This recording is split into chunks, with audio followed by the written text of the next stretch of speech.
नमस्कार, बहुत स्वागत है आपका। आप देख रहे हैं ग्रैंड धर्मा सन्मार्ग। भगवान सूर्य और शनिदेव को प्रसन्न करने के लिए मकर संक्रांति के दिन कुछ विशेष उपाय किए जाते हैं। मकर संक्रांति वैसे तो देखिए साल में 12 संक्रांति है और जिनमें मकर संक्रांति का सबसे ज़्यादा विशेष महत्व है, क्योंकि सूर्य एक राशि से दूसरी राशि में प्रवेश करना संक्रांति कहलाता है और सूर्य के मकर राशि में प्रवेश करने को मकर संक्रांति कहते हैं। ज्योतिष कहता है कि सूर्य के सभी संक्रमणों में से यह संक्रमण जब भगवान सूर्य धनु राशि से शनिदेव के घर मकर राशि में प्रवेश करते हैं तो सबसे ज़्यादा महत्वपूर्ण माना जाता है। मकर संक्रांति के दिन सूर्य उत्तरायण होते हैं और इसीलिए इस दिन पूजा पाठ दान करने का अपना विशेष महत्व है।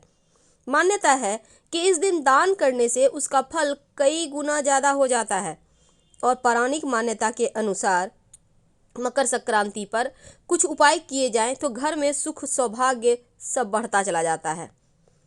शास्त्रों की अगर हम माने तो मकर संक्रांति के दिन सूर्योदय से पहले स्नान कर ले। ऐसा करने से 10,000 गौदान का फल प्राप्त होता है। वैसे तो किसी भी आप तीर्थ स्थान, नदी, समुद्र में स्नान कर दान पुण्य करके कष्टों से मुक्ति पा सकते हैं, लेकिन प्रयागराज संगम में स्नान का फल मोक्ष देने वाला माना जाता है। और मकर संक्रांति के दिन गंगा जी शिव की जटाओं से निकलकर भगीरथ के पीछे पीछे चलकर कपिल मुनि के आश्रम से होकर सागर में जा मिली थी। इसीलिए इस दिन गंगा सागर और गंगा स्नान का भी महत्व है। लेकिन अब यहाँ पर देखिए, अगर आप घर में ही नहाना चाहते हैं, नहीं जा पा रहे नहाने के लिए आप कहीं भी, तब ऐसे में नहाने के पानी में गंगा जल या फिर 2-4 काला तिल के दाने डालकर नहा लें।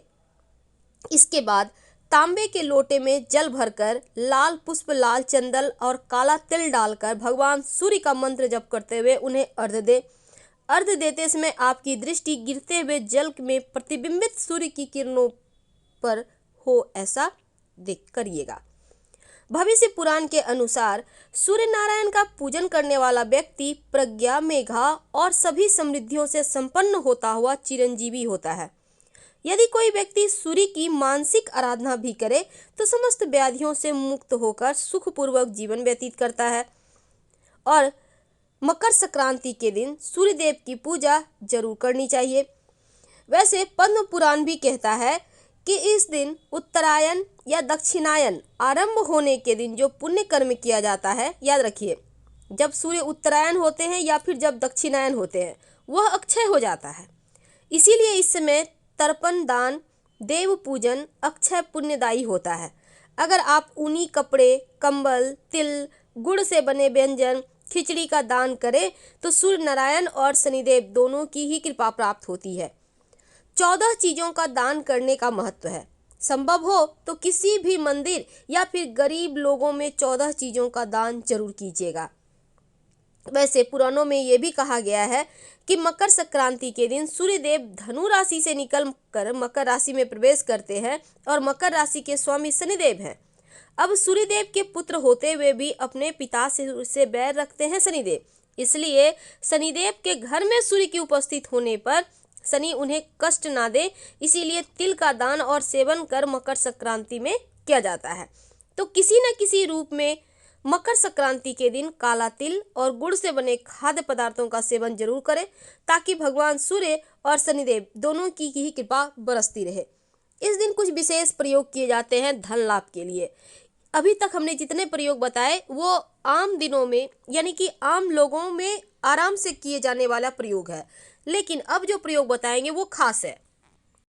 जब भगवान सूर्य मकर संक्रांति पर उत्तरायण होते हैं तो देवताओं का दिन प्रारंभ होता है और मकर संक्रांति के दिन सूर्यदेव अपने पुत्र शनिदेव से मिलने उनके घर जाते हैं। तो जब सूर्यदेव माना जाता है कि जब वो अपने पुत्र से मिलने गए थे और लगभग 1 महीने तक वहाँ पर रहते हैं, तो पौराणिक कथा ये भी कहता है कि पहली बार शनिदेव से मिलने उनके घर आए तो उन्होंने अपने पिता का स्वागत काले तिल से किया था और इससे भगवान सूर्य प्रसन्न होकर उन्हें आशीर्वाद दिए थे और उनका घर धन धान्य से भर गया। तो इस वजह से मकर संक्रांति पर सूर्यदेव की पूजा में काला तिल का प्रयोग जरूर किया जाता है और काला तिल शनिदेव को अति प्रिय है। उनकी पूजा में भी काला तिल अर्पित किया जाता है तो शनिदेव भी प्रसन्न होते हैं। इसलिए इस दिन काला तिल का प्रयोग हर जगह करना चाहिए, दान भी करने में, नहाने के पानी में डालने में, सूर्यदेव की पूजा में और शनिदेव की पूजा में, तो दोनों की ही कृपा आपको मिलती है। मकर संक्रांति पर सबसे ज़्यादा तिल का दान करने की परंपरा है। शास्त्रों में मकर संक्रांति को तिल संक्रांति भी कहा जाता है और इस दिन काला तिल या तिल से बने चीज़ों का दान करने से शनिदेव बहुत प्रसन्न होते हैं। खासकर भगवान सूर्य और भगवान विष्णु भी तिल का दान करने से प्रसन्न होते हैं, क्योंकि मान्यता है तिल से ही भगवान जो शनिदेव हैं वो अपने पिता सूर्य का सत्कार किए थे, इसलिए तिल दान की परंपरा निभाई जाती है। मकर संक्रांति के दिन चावल काली उड़द से बनी हुई खिचड़ी खाने और दान करने से अक्षय फल की प्राप्ति होती है।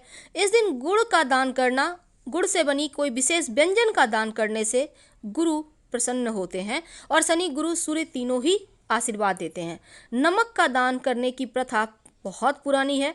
इस दिन नमक दान करने से बुरी ऊर्जाओं का नाश होता है और बला टल जाती है। अगर आप गर्म कपड़े दान करते हैं तो राहु के दोष समाप्त होते हैं। साथ ही देसी घी का दान करने से या घी से बनी कोई मिठाई दान करने से गुरु सूर्य प्रसन्न होता है, मान सम्मान यश भौतिक सुख सुविधाएं बढ़ती है।